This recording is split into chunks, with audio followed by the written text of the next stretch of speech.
In Lesson 2, we'll discuss planning your database. What tables do you need? What fields should go in each table? What do you want your forms and reports to look like? The first thing you should do when planning a new database is to sit down with paper or a whiteboard and try to figure out exactly what you want your database to do. Plan this out in advance. Make a list of all the features that you want included in your database. What kinds of data do you want to store in the database? What do you want the different forms and reports to look like? What other features do you need? Do you want to store customer information, name and address, for example? Track correspondence with those customers, so every time you talk to them, that's stored in the database? Do you want to generate mailing labels on a regular basis, perhaps to a certain set of customers? Do you want to create quotes and invoices and print those out? Do you want to store order history, keep track of everything your customers have purchased?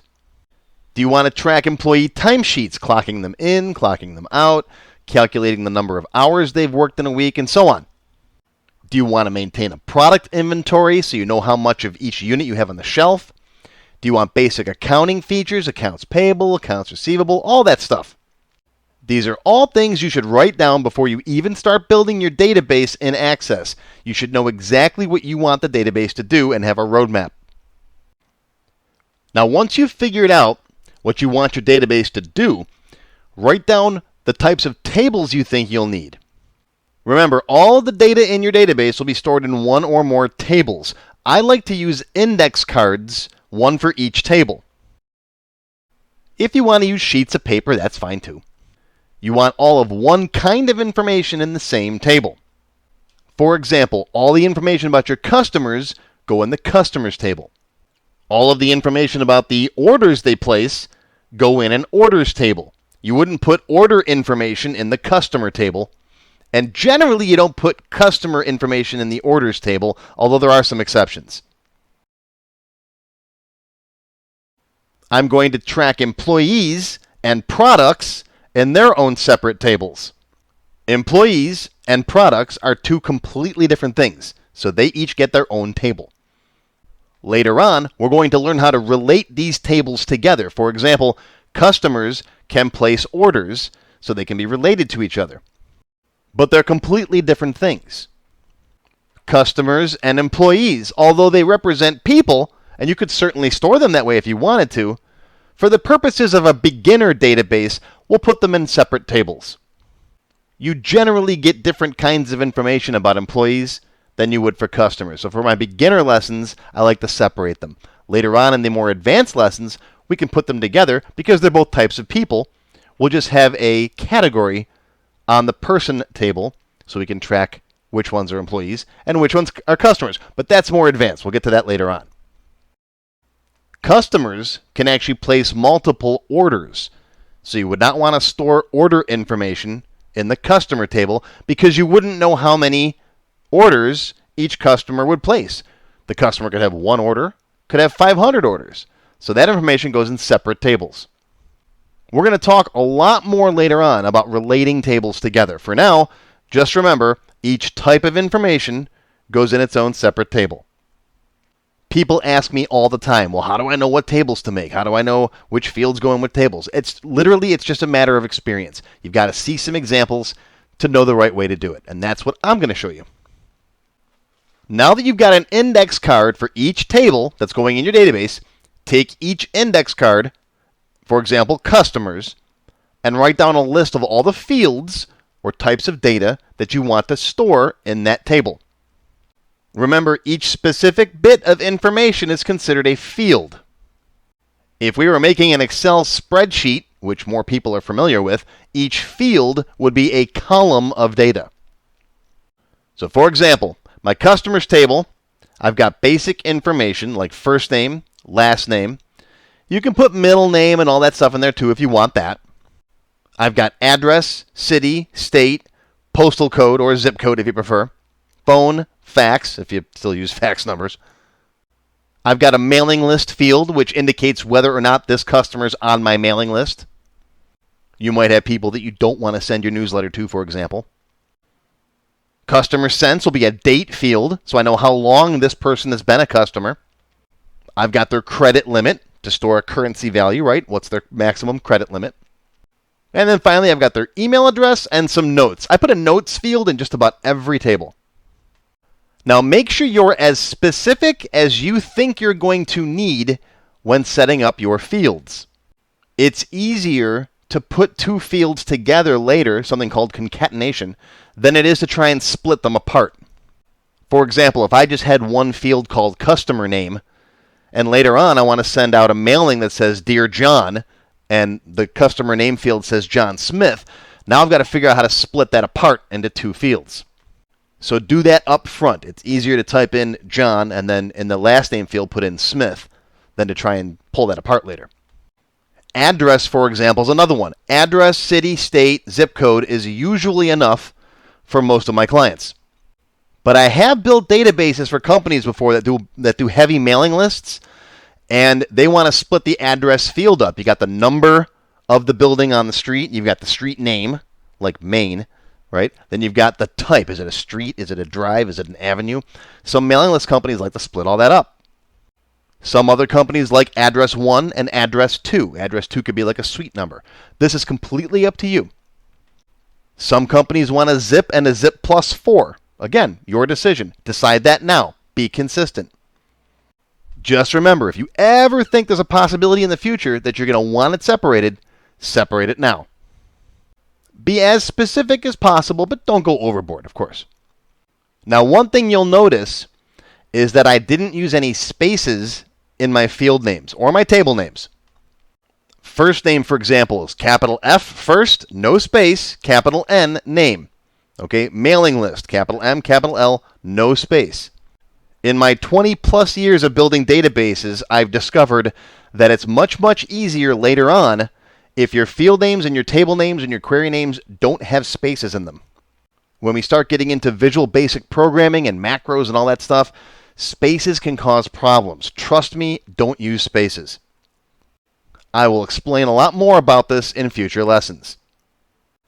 One thing I want to address right now at the very beginning of the course is something that people comment about all the time in my forums and when they email me. They say that I use the phrase, in a future lesson or in future lessons, we'll do this or I'll teach you about that.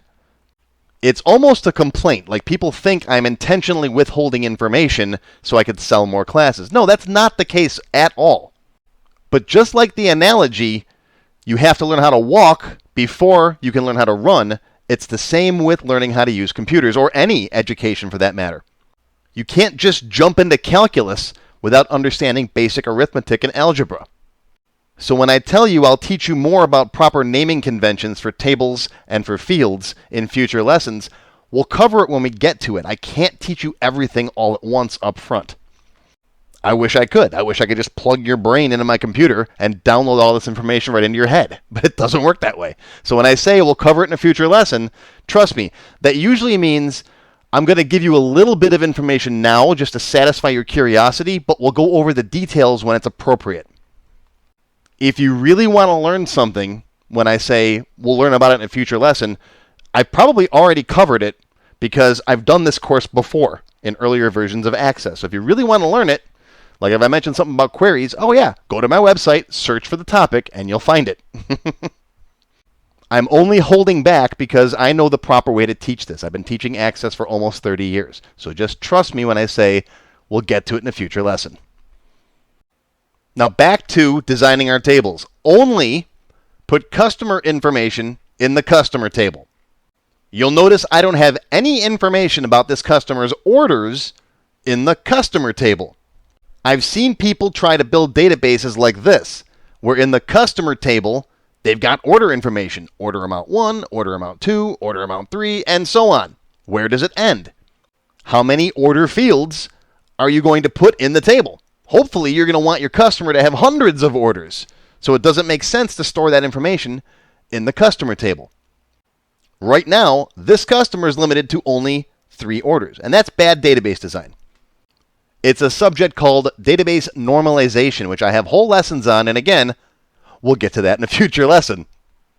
But for now, just think to yourself, customer table, customer information. Order table, order information. Now, I've eased up my stance on this somewhat. The last time that I did this course was back in 2013.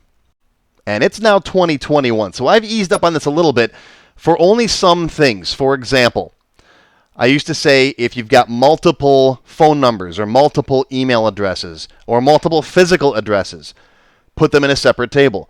Now, I'll allow you to have 1, 2, max 3. Because I know a lot of people nowadays have multiple email addresses, multiple physical addresses, or a ship-to address, a billing address, and so on. So for beginners, if you want to have 2 phone number fields or 2 address fields, that's okay. If it's ever going to be more than 3, you're going to put it in a separate table. And again, we'll cover that when we get to making multiple tables. But if you want to have a bill to address and a ship to address in the customer table, that's fine. If you want to give the customer the ability to have 3 email addresses, okay, that's fine. 3 is my limit. If you go over that, you really should consider making multiple tables for it.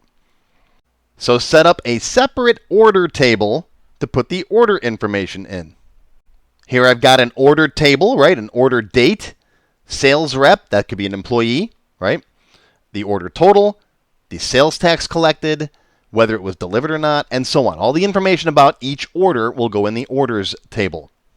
This, of course, is just a simple example for class, but you get the idea. Later on, I will teach you how to link these 2 things together with IDs.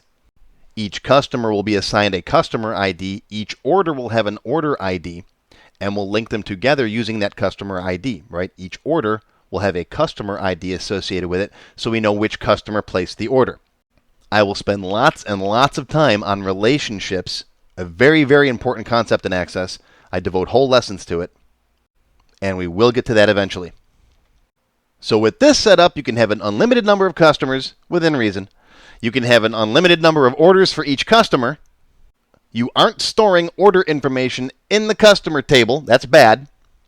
And you generally don't store customer information, aside from the ID, in the order table, with the exception of maybe a ship-to address. You might want to know where the order was shipped. So if the customer moves, you can still tell that the order was shipped to his old address. We'll talk about all of that when we get to relationships. Now, if this seems at all confusing, don't worry about it. We're actually not going to work with multiple tables and relationships until we get into the expert series. So we've got a lot of learning to do first before we get to that point. For now, I just want you to recognize that different types of information in your database will go into their own tables. For today's class, we're going to focus solely on the customer table, but later on, we'll add other tables like contacts, employees, and eventually orders and products, vendors, and lots more. The next step, after you figure out all the tables that you need, is to get out some paper or a whiteboard and draw out the way you want your forms to look on the screen. Remember, forms are what the user interacts with the database with. Okay, you do all your data entry and lookups using on-screen forms. And yes, for those of you who are curious, these are the original images I drew for my Access 2010 class over 11 years ago. Way back then, I still shipped most of my classes on CD-ROM, and I kept these images as an homage, and also because I didn't feel like making new ones. No, I'm just kidding. Honestly, these images still do the trick. They show you what you need to see, and your sketches don't have to be works of art. They just have to be something simple to guide you as you're building your database. It's easier to build forms if you have a roadmap, a template, that you can see exactly what you want your finished product to look like. Even if you don't know how to do something now, if you don't know how to build what you want in Access, just write down what your brain wants it to look like on paper, and then eventually you'll figure out how to translate that into Access. I'll show you. It's much easier to build a building if you have an architect put together some blueprints, right? Now, as you can see, I'm no artist, but I do sit down and sketch out what I want each of my forms to look like when the database is finished. And whenever I build a database for a customer, I tell them the same thing. Sit down, sketch it out on paper, right? Take a picture of it and send me that so I can see what you want the database to look like, what you want the workflow to be. Here, for example, I've got a main menu on the left with a couple of different buttons on it. Customers, orders, employees. I want to click on that first button, the customer button, have it open up the customer form with all the basic customer information on there, name, address, phone number, and so on. I want to see the customer's contact history below that so I can see the last couple of phone calls, what we talked about.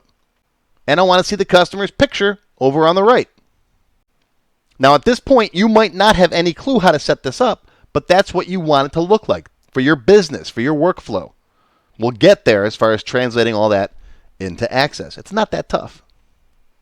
Oh, and one tip, actually 2 tips. Tip number 1, if you are going to use a whiteboard, make sure you take a picture of it with your cell phone camera and save it. I've had people put stuff on whiteboards that were amazing, and then they forgot to save it, and then the cleaning staff came in, and it was gone the next day. So trust me, take a picture of your whiteboard. And the second tip is no matter what you see on other websites or read in books, we do not store files inside our database like pictures. We don't store attachments. There's something called an attachment field. If you see other things like books or websites talk about these kinds of things, don't do it. Trust me. You'll thank me later. I'll show you how to properly handle this later on. And here's a hint. If you're curious and you want to see now, post a comment down below in the comments section, and I'll point you to a couple videos I got that cover this kind of stuff.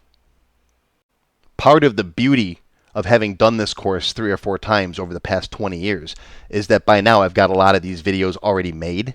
I don't have to say in a future lesson. I can actually tell you in this lesson, Expert 14, we will cover this topic. Okay, and I will start doing that, and I'll put helpful links down below the video, okay, in the comment section down there. So you can, if you're curious about something right now, just click on that link and go right to that lesson if you want to. I have thousands of hours of Access training videos on my website. There's very little that I have not covered before. I just redo the beginner lessons every now and then for you new users who have never used Access before. I don't want you to be confused by minor changes in the interface. Okay? Access has been very similar since 2007 with some minor differences that I will cover over the course of the next couple hours. The next step is to gather together all of your printed reports. Or if you don't have them printed right now, sketch something just like you did with your forms. You've probably got paperwork that you're using right now, things that you're printing out from Microsoft Word or Excel, or forms that have been given to you by an insurance company that you work with or a vendor, that kind of stuff. Gather all those things together so you can see what kinds of reports you're going to need to build later on. Here, for example, I've got an accounts receivable printout. That's important at the end of each month, right? I've got an invoice. That's important. I'm going to print that out or email them to my customers. And I've got a set of mailing labels that I need for sending out these invoices, right? Now, an important word about terminology. A lot of people call paperwork forms. All right, here's a form that I want you to fill out for me. Okay, they hand you a clipboard with a piece of paper on it. Fill out this form.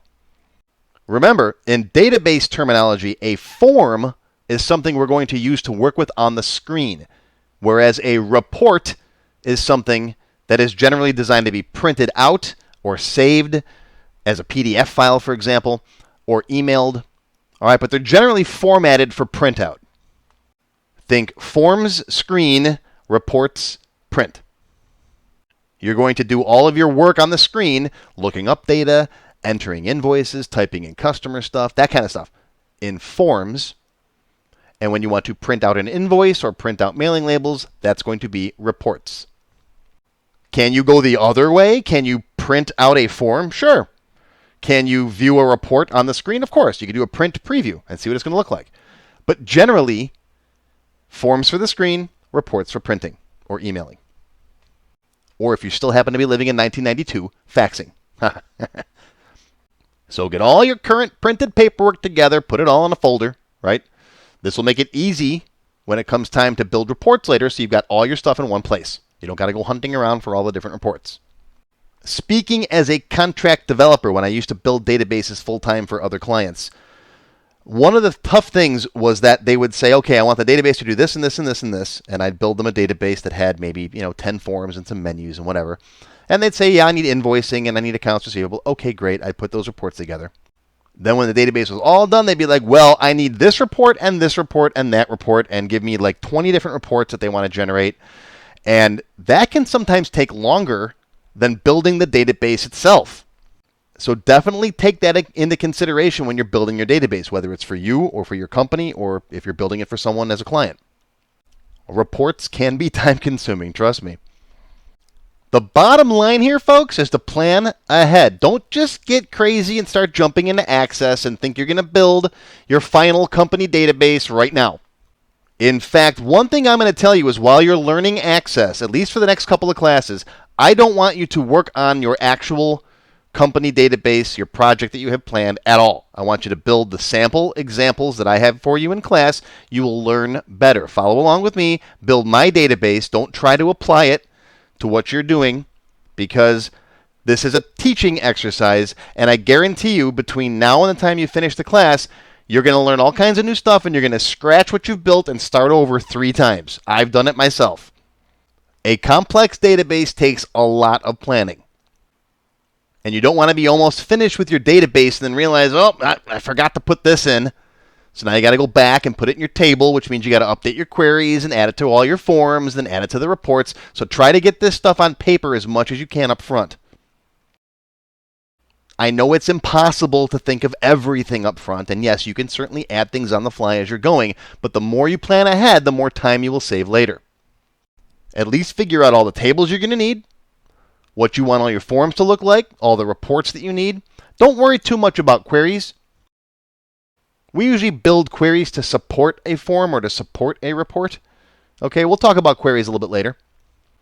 But tables, the fields in each table, the forms, and the reports that you need, write all that stuff down now before you continue on with the next lesson. Once again, plan ahead now to save a lot of time later.